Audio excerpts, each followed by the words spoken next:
մի հարգելի հետևողներ, ներկայացնում ոստիկանության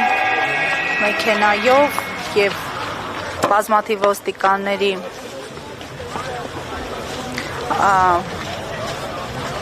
ներկայությամբ, նաեւ մեծաթիվ աջակիցների ծափերով Դավիթ Համբարձումյանի մեքենան դուրս եկավ։ Ես դարձյալ հիշեցնեմ, որ Համբարձումյանի գործով դատական նիստը հետաձգվեց այսպես կոչված դժողների բացակայության պատճառով եւ փաստացի, ինչպես նշեցին նաեւ փաստաբանները, այնտեղ իսկապես չկան էլ դժողներ, որ բացակային, որովհետև հակասական բազմաթիվ այսպես ցուցմունքներ են եղել։ Հիշեցնեմ, այս գործը 2018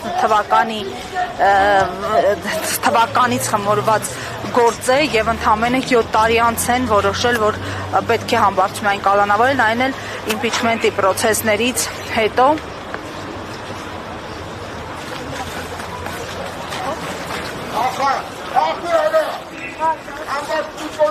I'm not